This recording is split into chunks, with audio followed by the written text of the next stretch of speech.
எண்ணி துதி செய்வாய், என்னடங்காத கிருபைகட்காய் இன்றும் தாங்கும் தம் புயமே.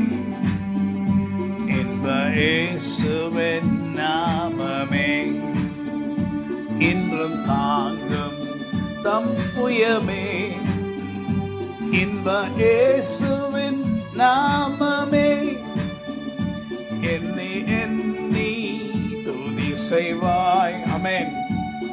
என்ன வேண்டும்? அவர் செய்த நன்மைகளை, நமக்கு விரோதமாக எழும்புகிற ஆயுதங்களை அவர் முறியடித்து அவைகள் ஒன்றும் வாய்க்காதபடி செய்தாரே, அதுக்காக அவரை துதிக்க வேண்டும். உனக்கு விரோதமாக எழும்புகிற ஆயுதம் வாய்க்காமற் போகும். எனக்கு விரோதமாக, நம்முடைய குடும்பங்களுக்கு விரோதமாக எழும்புகிற ஆயுதங்கள் வாய்க்காமற் போகும் என்று கர்த்தராகிய தேவனுடைய ஆவியானவர் நம்மை பார்த்து சொல்லி இருக்கிற அந்த வார்த்தைகள் நம்முடைய வாழ்க்கையில நிறைவேறும். உனக்கெதிராகவே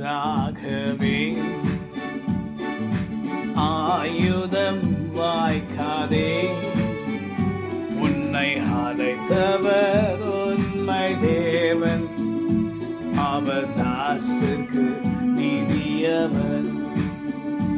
உன்னை அழைத்தவர் உண்மை தேவன், அவர் தாசுக்கு நீதியவர். நம்மை அழைத்த தேவன் உண்மையுள்ளவர், ஜீவனுள்ளவர், ஜீவாதி தேவன், சர்வ வல்லவர், நம்மை பலப்படுத்துகிறவர். அவருடைய கரத்தின் நிழலிலே நம்மை மறைத்து நம்மை தாங்குவார். அதை எண்ணி எண்ணி நாம் கர்த்தரை துதிப்போம். இன்றும் தாங்கும் தம் புயமே. தம் புயம் என்றால் அவருடைய கரம், அவரது வலது கரம் தான் அவருடைய புயம். அவருடைய புயம் என்றால் அவருடைய ஆவியானவரை குறிக்கிறது. இன்றும் அவருடைய ஆவியானவர் நம்மை தாங்குகிறார்.